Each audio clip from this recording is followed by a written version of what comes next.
Entendemos como cultura afro-brasileira o conjunto de manifestações culturais do Brasil que sofreram algum tipo de influência da cultura africana. Mas será que quando comemos uma feijoada ou curtimos uma roda de samba, temos a consciência da real dimensão histórica de luta e resistência que deram origem a essa cultura? Esse é o papo do programa de hoje com a pesquisadora de cultura afro-brasileira, mestre em educação e doutora em filosofia, Helena Teodoro. Helena, muito obrigado por ter vindo. E para a gente começar o nosso papo, vamos aqui assistindo um vídeo? Vamos, o prazer é todo meu de estar aqui com vocês.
Professora, o que muda quando a gente passa a ter essa consciência dessa cultura? O que significa o que a gente está ali consumindo, vivendo?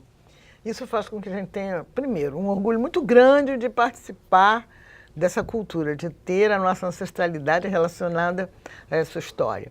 Ao mesmo tempo, a gente tem também um entendimento maior da vida e das propostas. Quando você tem uma feijoada na sua frente, normalmente você tem couve, você tem o arroz branco, você tem as carnes da feijoada separadas e você tem até o torresminho e, logicamente, pedaços de laranja. Isso tudo faz parte de um conhecimento ancestral, faz parte de uma preocupação, porque cozinhar dentro da tradição africana, é transformar o que está morto em vida e fazer com que o homem se alimente não apenas pelo corpo, mas também no espírito. E tendo, inclusive, a preocupação com o processo de alquimia, porque comida é algo assim que pode fazer você crescer, pode fazer você adoecer, pode fazer até você morrer. Exatamente. Então, as alabaxés, as mulheres que tratam da cozinha, são pessoas muito especiais e têm um conhecimento milenar de como lidar com esses elementos. Então, dentro da feijoada, eu tenho o bolo alimentar relacionado a arroz, a farofa, que vão fazer com que as carnes pesadas de boi, de porco, a linguiça, todos os ingredientes que estão na feijoada se equilibrem no seu intestino. Porque ou seja, isso tudo foi pensado. Foi pensado. A couve diminui a gordura das carnes de porco, da costela, de todas as carnes que estão na feijoada. A laranja também. Então, quando você tem a couve, a laranja, elas diminuem os efeitos do torresmo, da linguiça, da carne de porco. Ou seja, dá para dizer que esse povo não tem conhecimento? De jeito nenhum, esse conhecimento é milenar. Esse conhecimento é milenar. A gente se pauta em ações que têm mais de 40 mil anos e foram sistematizadas nos 10 mil últimos anos. Então, veja bem, o mundo judaico-cristão tem 2016 anos. O mundo africano tem de organização 10 mil, mas de história 40 mil. Então, os 500 anos que a gente teve de conhecimento da tradição africana no Brasil é apenas uma mínima parte da história do povo africano. E não se deixa estudar, porque o povo africano não é escravo. Ele ficou escravizado durante 500 anos aqui. E tem 9.500 anos de história organizada para contar e 40 mil anos de experiências que consolidam esses 10 mil anos. Aí vem aquele papo de uma história contada, quando se conta uma única história, o estrago que isso faz, né? Lógico, se você parte do princípio da verdade única, você elimina o grande processo que está dentro da própria cultura negra. A cultura negra trabalha justamente com a diversidade, trabalha com os elementos básicos da natureza: ar, água, terra e fogo. Nós somos isso. Nós somos o ar que respiramos, somos o fogo que nos dá 36,5 de temperatura, porque quando você está vivo, você tem esse fogo interior. Você só fica geladinho quando morre ou quando está passando mal, querendo morrer, não é? Exatamente. Nós somos terra e nós somos água. 75% do nosso organismo é água. Então, nossa saliva, nossas lágrimas, não é? Nosso sêmen, nosso útero, todas as coisas que estão relacionadas à vida se relacionam à água. A grande preocupação de término do planeta é exatamente você não ter água, porque sem água não há vida. Não há vida, exatamente. Você pode plantar uma plantinha com água, ela pode não ter terra, mas ela precisa da água para florescer. Então, é muito interessante que nós possamos entender que dentro da tradição cultural negro-africana, a gente tem uma ciência que está profundamente ligada ao conhecimento das folhas, ao conhecimento dos animais e plantas. Por quê? Eles são elementos da nossa cadeia de sustentação. Animais, plantas, fazem com que você tenha um contato direto com o processo da natureza, com a terra, né? E dependendo da terra em que você está, você tem um tipo de planta e um tipo de animal. O que nós tivemos no Brasil em relação à feijoada é algo incrível, porque o negro africano ele não veio para cá a convite de ninguém, como os italianos, ou os japoneses, ou os finlandeses e poloneses. Eles vieram forçados para cá. E vieram forçados, não foi aleatoriamente, não. Eles foram retirados dos seus países de origem, dos territórios do qual eles provinham, por sua habilidade de lidar com a natureza. Então, o pessoal do Congo lidava com pedras preciosas, com minas, e aí você vai encontrar a grande influência das congadas e do Congo em Minas Gerais, a área das minas, não é? O pessoal banto de Angola sabia lidar com a terra, entendia da agricultura. Então, as primeiras plantações, todos os primeiros ciclos econômicos brasileiros... Ou seja, a tecnologia veio com esse povo. Vem com o povo negro.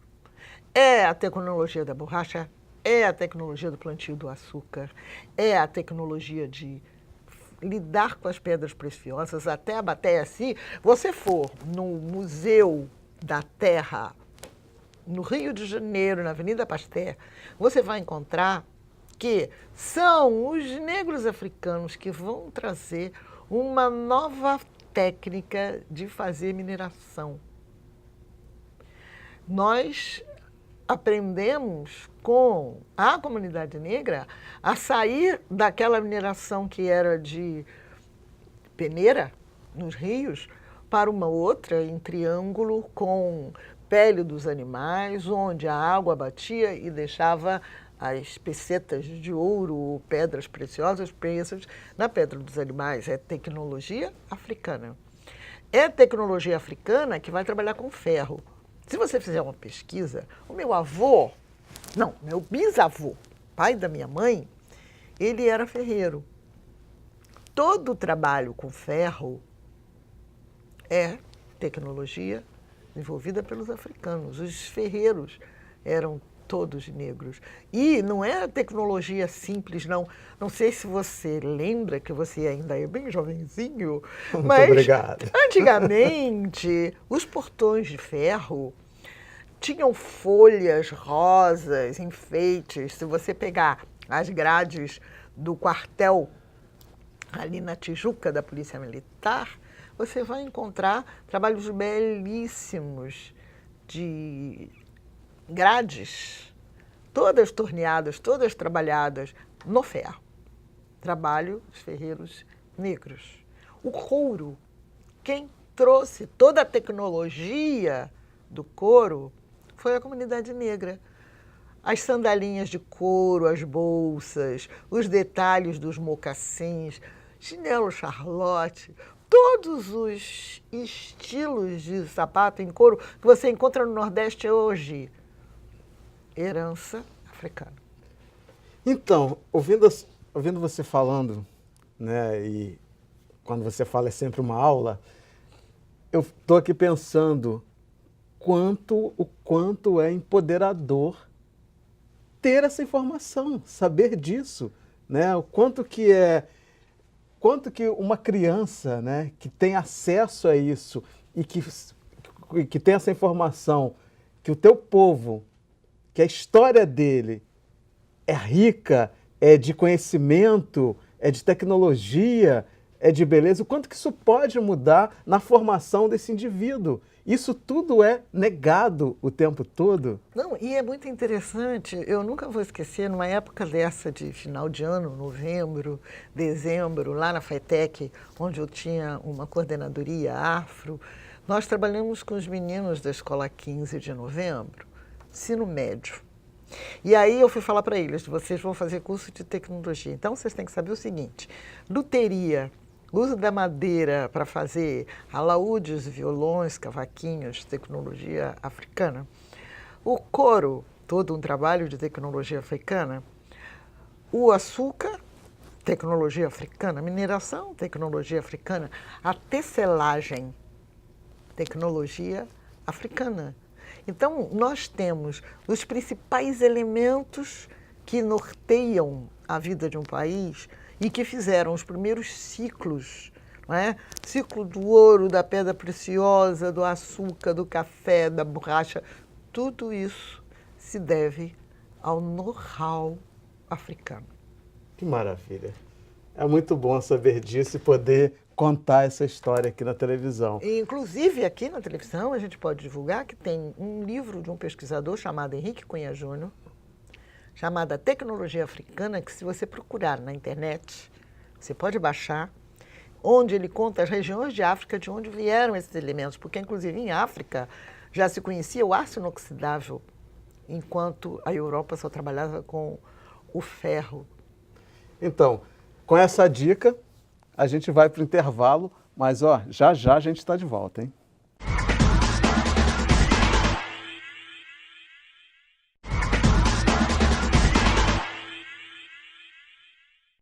Hoje eu estou conversando com a pesquisadora de cultura afro-brasileira, mestre em educação e doutora em filosofia, Helena Teodoro. Helena, vamos de mais um vídeo, né? Vamos sim. A gente acha que a questão da religiosidade, ela é uma questão muito séria no nosso país, porque ela traz a identidade da formação do nosso povo, não só do povo afrodescendente, mas da formação do país, é a base do nosso país, e que por conta, né, de valores extras, vamos dizer assim, mais afastados dessa realidade, faz com que o preconceito e as intolerâncias, ou melhor, a falta de respeito fique acirrada. Então uma reunião como essa mostra a força dos terreiros, mostra o quanto nós estamos estudando, estamos nos aplicando, o como podemos interagir com conhecimentos de cada espaço e como o terreiro é um espaço em que o corpo, né, a espiritualidade se conjugam para o bem-estar da sociedade. A nossa tradição brasileira sempre colocou a tradição cultural africana como sendo algo à parte, como não sendo ciência, como não sendo um saber válido. Então, quando a gente encontra um apoio governamental para o desenvolvimento de um trabalho nas comunidades terreiro sobre os nossos saberes africanos de preservação da vida, da saúde dos membros das comunidades de axé, eu acredito que seja um passo adiante, seja um reconhecimento dos nossos saberes e da nossa capacidade de organizar o mundo de acordo com as nossas tradições. Eu sinto falta da educação nos terreiros. Então, nós temos a presença do Ministério da Saúde nos terreiros, do Ministério da Cultura nos terreiros, e não temos do Ministério de Educação. Eu criei um projeto, né, que já tem mais de 20 anos, no Ilhéajó Pomfojá, que é o projeto Ireaió. É um projeto que parte da mitologia africana como estruturante, porque esses mitos africanos, eles nos estruturam como pessoa, como jeito de estar no mundo. Então, professora, o que a gente não sabe e que a gente precisa saber sobre as comunidades de terreiro? Tudo. A gente não sabe nada, não sabe né? Nada, absolutamente nada. Não se tem ideia que, primeiro, as comunidades de terreiro, elas representam um limite entre o mundo judaico-cristão e a comunidade afrodescendente brasileira. Porque, na verdade, tem um grande filósofo, como minha área de doutorado em filosofia, Goldman, que ele diz que existe uma coisa chamada consciência possível, que é como você consegue se ver, se entender e se identificar num determinado território, num determinado momento histórico.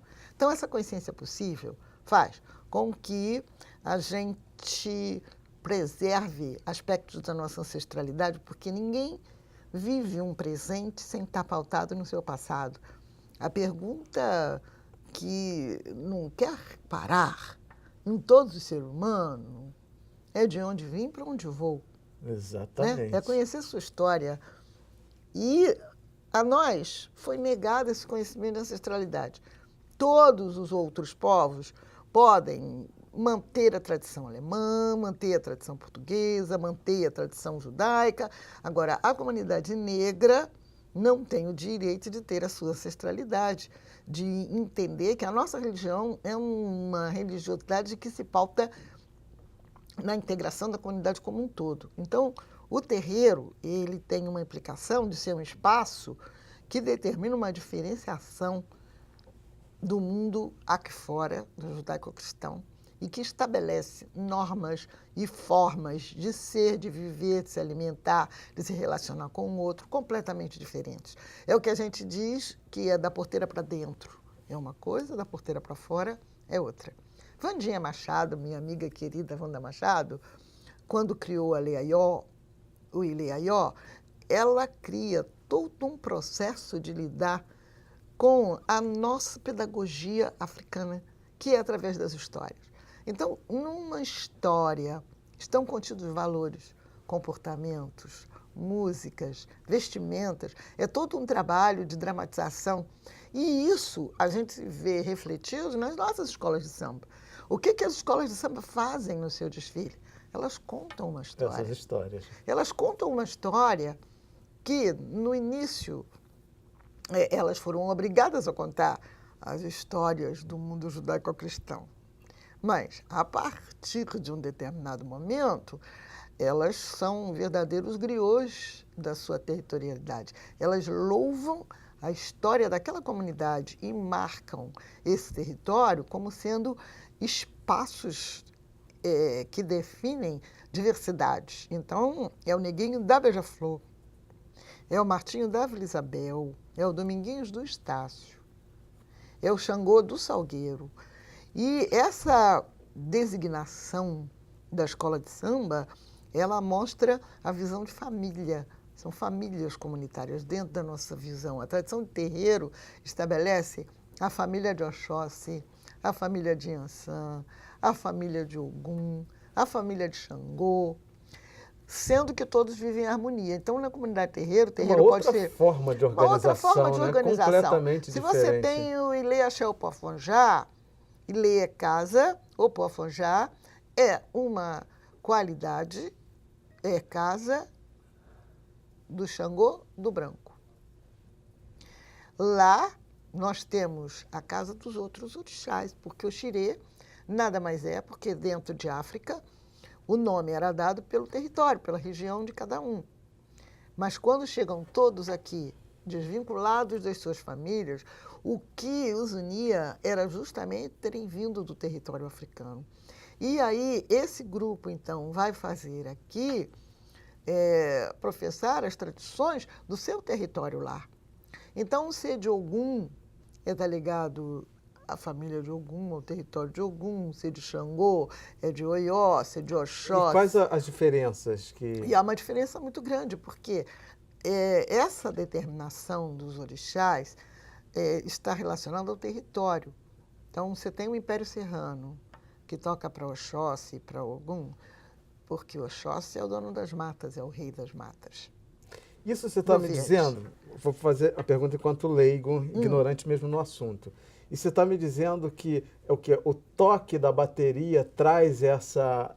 traz essa característica. Traz essa característica. Traz. Você pega a bateria da Portela, que toca para Ogum, ela tem um toque diferente do toque do Império Serrano, que é no mesmo bairro, mas que representa a floresta.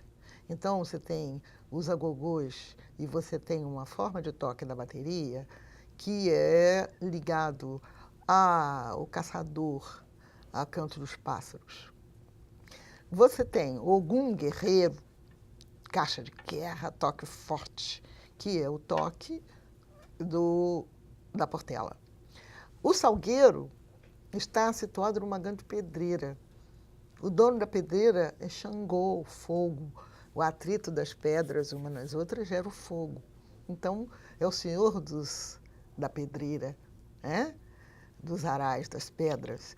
E o toque do salgueiro é chamado, inclusive, bateria a furiosa, que se liga ao alujá de Xangô, que é um toque muito rápido, que é o toque do tripidar do fogo, né? Essas características vão estar muito claras porque não tem uma escola de samba que não tenha surgido por intermédio de uma liderança religiosa. Porque as lideranças dentro da nossa tradição não têm uma separação entre política e religião ou comunidade. As lideranças e todas as pessoas se identificam pelo lugar em que vive, pela fé na sua própria vida, na sua própria história, na sua própria família e na herança espiritual que recebe dos pais, além da energia da qual ele é proveniente. São 4 energias básicas: ar, água, terra e fogo. Agora, o curioso é, por exemplo, o carnaval, exemplo que você está me dando aí, perdeu muitas características, mas consegue preservar isso ainda? Como que se dá isso? Consegue preservar porque não existe escola de samba sem tradição, as bandeiras que representam os ancestrais. É a ancestralidade. Quando o mestre Sala e o porta-bandeira dançam, eles energizam a quadra com os valores comunitários e foram determinados pelos fundadores da escola, aqueles que criaram aquela bandeira. Quando os nomes dos camarotes dentro da escola de samba homenageiam pessoas e quando se determina, o elmo é filho de um elemento que foi da bateria, da mangueira, quando se tem a Neide, né, como porta-bandeira da mangueira, quando se tem uma Vilma Nascimento que passa para a filha o bastão da bandeira, há toda uma preocupação de preservação de uma história, de uma vida. Porque, na verdade, a escola de samba é um terreiro na avenida. A comunidade terreiro é a preservação das famílias. As famílias vão ser representadas pelos irmãos de santo, que são do mesmo orixá, que vieram de um mesmo território, se é o pessoal que veio da mata, é o pessoal de Oxóssi, se é o pessoal do ar, é o pessoal de Ançã, se é o pessoal de água é da Oxum, ou se é de mar, é de Iemanjá, que fazem os diferentes barcos e que são as diferentes famílias. O pessoal que é de Omulu, né, que é a palha, que representa todas as doenças, vão fazer, e também todas as curas, vão ser da família de Omulu. Então, a Casa de Santo, ela vai receber o nome principal do mais velho, daquele que tem mais experiência dentro da tradição, mas vai aglutinar todas as outras famílias. O que é uma escola de samba? São as alas reunidas, são as diferentes famílias que saem com seus amigos, uma grande com família. a visão de família extensiva africana. A família não é biológica. A família é por objetivos comuns. O conceito de família é completamente diferente. O conceito de família, dentro da visão africana, são aqueles que vivem no mesmo território, que têm os mesmos objetivos, que têm as mesmas propostas. Então, eu posso ter branco, amarelo, azul, verde, dentro da escola de samba. Por exemplo, nas comunidades pobres, a questão da solidariedade. Lógico, né? Lógico. Elas são quilombos modernos. As favelas são quilombos modernos. Esse sentido de ver em famílias, quando você vai numa comunidade, vai no Alemão ou vai na Rocinha, a solidariedade entre as pessoas, de sair, tem que levar o filho na escola, uma mãe leva os filhos das na escola, que estão trabalhando, pega pega o filho em casa, dá de comer, dá banho. Eu cansei de ver isso em casa de Dona Neuma, na Mangueira, em casa de tia Zica, né? Esse sentido de pertencimento à comunidade. São pessoas, essa ideia das tias, da comunidade, das tias do samba, e hoje é o Dia Nacional do Samba, 2 de dezembro, né? As tias do samba, dentro da visão africana, tia é irmã da mãe. Então, você respeita muito a tia, porque ela é representante da sua mãe. Ela é da família. Ela é aquele elemento mais importante que gerou a sua vida. Então, a tia, ela tem que ser respeitada, ela representa a sua ancestralidade, seus mais velhos, sua história, sua tradição, seu território. Helena, muitíssimo obrigado. Eu estou assim, encantado pela oportunidade de estar aqui diante de você e poder desfrutar de todo o teu conhecimento, toda a tua sabedoria. Imagina. Muitíssimo obrigado. Obrigada a você, Ricardo. É um prazer poder estar aqui e a gente poder falar um pouco das coisas que nos movem, que nos comovem, que fazem com que a gente tenha uma identidade muito forte, tenha muito orgulho de dizer, sou uma mulher negra, sim, e com orgulho. E são coisas que precisam ser ditas. Sim, sempre. Muito obrigado. Eu conversei com a doutora e pesquisadora Helena Teodoro e se você perdeu parte da entrevista, é só acessar www.alerj.rj.gov.br ou cultine.com.br e assistir essa e outras edições do programa. Obrigado pela companhia e até o próximo encontro. Eu te espero.